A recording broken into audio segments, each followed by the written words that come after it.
Hey, what's going on, guys? It's Trek YT here, or Nick, back at it again with another brand new video. And in today's video, I'm going to be showcasing 5 block palettes. Now, I have done this in the past with 10. Today, we're only doing 5 because I wanted to try to get some really good builds out of it. And I think we were really successful with that. So without further ado, guys, let me show you 5 block combinations / palettes that you guys can use to build in Minecraft. So starting things off, I really wanted to go very simple. Not use too many blocks, something that you guys could probably achieve relatively easy. It's all about choosing the right blocks that really work well together. So the blocks that we're using is some coarse dirt, some redstone clay, some hay bales, and then we're going with the spruce wood, and then we're using the oak logs. Now, the spruce wood planks and the oak logs, they're really close in colors, so that's really a benefit for you, I guess, because, you know, one thing in building, I guess you can go almost like an artistic thought process through it is working with different color palettes. Like, now using this monochromatic, I think is the word for it, using colors that are relatively the same, just like off by a different shade, I'm pretty sure that's the word for it. That is something that you can really use. Using a bunch of different browns that all are very similar in color, like you got the wood right here, then you got the wood here, then the wood here. They're all relatively the same color brown, but they're all slightly different, so that gives a really nice effect and they can build off each other. So I went with sort of, I want to say a Western style, I guess, home. I really didn't do too much to it. It's really repetitive around the outside, but it's all about showcasing what you guys can do with this actual palette. I think it looks really good. I think that all these blocks work really well together, and using that red as your little standout block, your really focal point block, really works, as well as the yellow from the, I guess, the hay bales really does that as well. And then you go back and you add the details such as the flowers and the flower pots, all this stuff on the ground, really makes everything come together, even adding all these details. But the really main focus blocks are all of these browns that are really work well together, and then you have these blocks right here that really are there to just stand out for you. Moving over to our next one, we have a very intense, I guess block palette. So the 3 main blocks that are supposed to be your focal blocks are all monochromatic. I think that's the right word. I probably should check on that, but meaning that all 3 of these blocks are all orange and they're all relatively similar. Now, we've got some really, I guess, blocks that really break up that on the outside. So we got the iron for the beacon, we've got some spruce again, and then we've got ourselves the, I guess, clay, then we've got ourselves some wood, and then we got ourselves some red sandstone. Then we got ourselves leaves and some sand. Now, the main focal point for this is this little structure in the center, but all the things around the outside with the terraforming and I guess the texturizing of the terraforming is really what is also that captivates everything around the outside. So you can look at the build in the center, and it's supposed to be orange and really stand out for a reason, with the beacon coming out of the center. But one thing that I really like that I was able to do with this is I was able to use this iron that is, I guess, powering the beacon to use it as part of the terrain. Now, I really did that by just adding blocks in a random outgoing. So it comes out from the center in a random pattern, but it really looks like it all ties down into the center really well. Then I use, I guess, leaves, vines, cobwebs, all these things around the outside to really texturize the terrain, also giving it a very rustic, I guess, abandoned look to it. And I think it really turned out really well. It looks like it could be cluttered, but at the same time, everything has its own certain placement to really give each and every space its own, I guess, interesting part to it.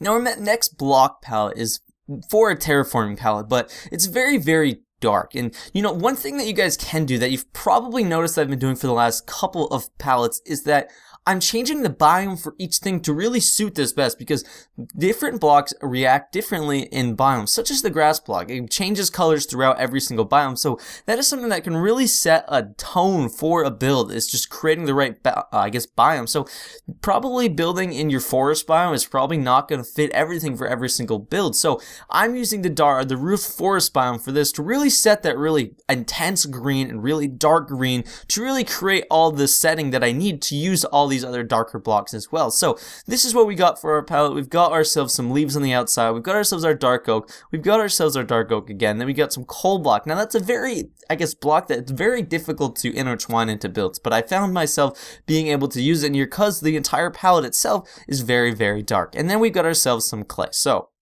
That is what we're working with. I think it all turned out relatively good. So it's really all about the terraforming this. There's no real structural thing. So we've got ourselves some custom trees on the sides. Now, this custom tree is probably your simplest custom tree. I cheated on this one, is basically what I'm saying. So this is just a spruce tree, one of the larger ones that I ended up just changing the center log out to make it a dark oak log, and then I went back and I guess changed up some of the leaves on the outside to some birch leaves, so that way it really looks more custom, but it's just a bone meal tree. It's really, you can really do some simple things when you just, I guess, work with blocks or, I guess, things that are naturally generated in Minecraft. So one thing that I'm really happy with about this build, neglect all the blocks about it. This is a building tip. You can do very interesting rivers and stuff like that. Like you can see down below, we have all these, I guess, foliage underneath that you can't normally have in water. And I do this by using a little trick where I take ourselves some invisible barrier blocks such as these, and it covers all of the water, but you can't see that. So that means that it's all covered up like this, and now all of the stuff down below is see-through. Now, you can do this in survival by using light blue or just blue stained glass, but it does sort of, I guess, show depending on the texture pack that you have. But I think that if you're doing like a creative build, this is a very, very unique technique. A lot of people use it, but I think it's a really good thing to use in rivers, and it makes the river look a lot more alive, and I really like the way that I was able to capture that.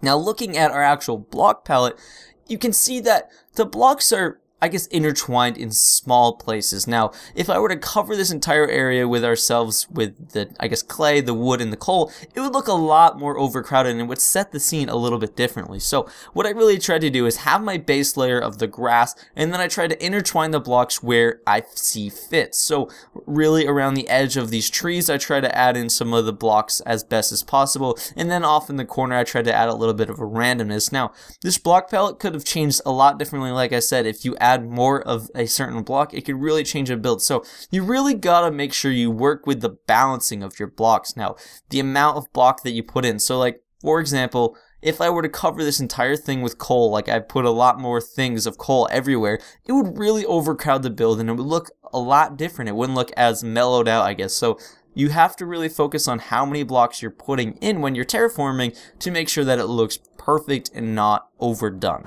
Now, moving over to our next one is another terraforming palette. Now, I really like this one. It's really unique in my opinion. Now, we use a lot of texturization in this build to really create what you're going to see. So again, I changed the biome. We're in a taiga biome this time to really set this theme as a more pastel-y type theme to it. So the blocks we're working with is we're working with the diorite, just the diorite, not the smooth diorite. We're working with andesite, smooth and not smooth, and then we're using chiseled quartz. Now that's something very unique, not the regular quartz, the chiseled, because it adds this little effect in here with all the chiseledness in it. It really gives yourself a nice texture that really will complement some of these other blocks in here, because the colors in here can sort of match in here. And then we're using ourselves some coarse dirt as well, and then regular grass as well, just as a given. So in here we've got ourselves a cliff on the left, small cliff on the right, and it's really all about using these blocks that I've shown right here in the cliff side. Now, it looks really, really good the way that every block is randomly placed, and then all of them just benefiting each other from all having similar tones and shades that really look really good. And then the chiseled quartz is just stands out, but it works so well in my opinion. So I think that this build looks really good. Again, I tried to use as much creative block choice as possible using buttons to create just another layer of depth. It's a very, very cool thing to use when you're building in terraforming. If you just throw them on the side of cliffs, it looks like rocks almost jutting out from the side. And I think even on when you place it on coarse dirt, they already have this rock-like texture in there. So if you just add a stone or a button stone, I guess is what I'm going to call it, it looks really, really good. And then going back and just adding a ton of foliage, because this is not a cleaned up area. This is like out in the wilderness, so you've got overgrown stuff over here. You really got to set a theme to your build. Is another thing that I guess is an idea in building is when you're building, you have your build, but then you have to theme everything else around it. So mine is supposed to be like an abandoned, I guess, like pastel type, I guess, wilderness, but everything else is overgrown because it is in a wilderness setting, so nothing is kept up. There's nobody that's like, I guess, grooming the grounds or something like that. So you really got to think about what your build is, I guess,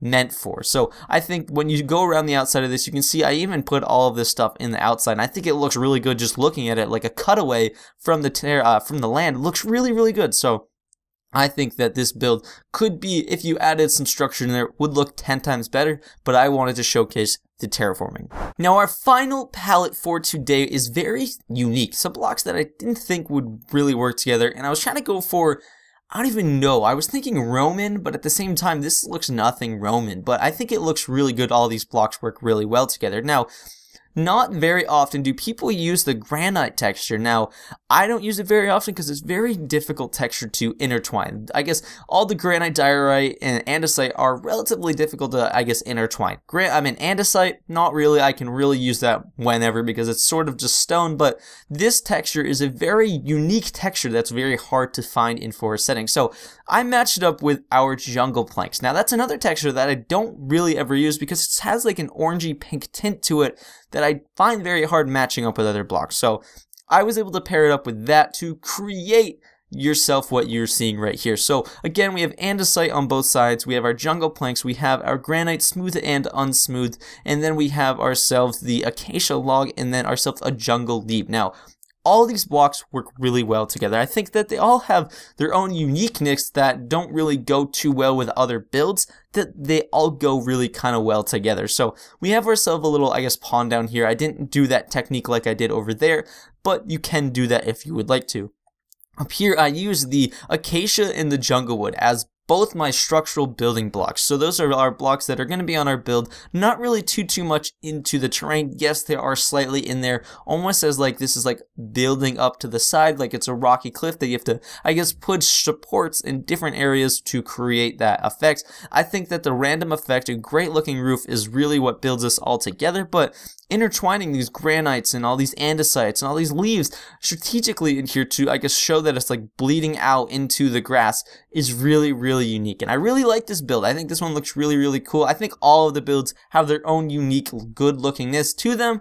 I think that this palette could definitely be used on a larger scale, and I think that it's a very good palette that is I've never seen this palette before. Now, taking a little walk through the rest of our palettes that we've already went over, I think that all these palettes are very unique and very different from each other. I mean, yes, there's some different aspects to them, or some very similar building aspects to them, but I think each palette itself is very unique. I think that a lot of these palettes are very underused. I think that any blocks can really make their own palette. So you really, when you're creating your palette, you just have to go ahead and just think of blocks that could possibly go together, and then once you're building, you're really going to start building off of each other. Like, for example, this palette. I started off with these 3 blocks, and I was going to do a fully monochromatic build, and then I was like, wow, this could go really well with this. So once you start building, your mind's really going to start flowing, and a lot of things are going to start coming to you. So I think my biggest tip building ever is just throw something down. I know that sounds very generic and very bland, very non-transparent.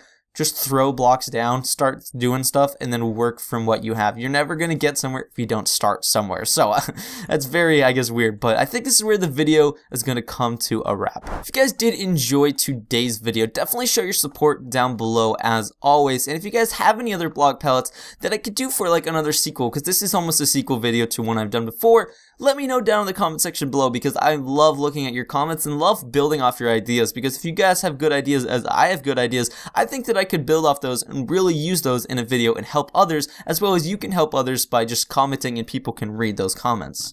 So as always guys, I love you all. See you guys later. Peace out.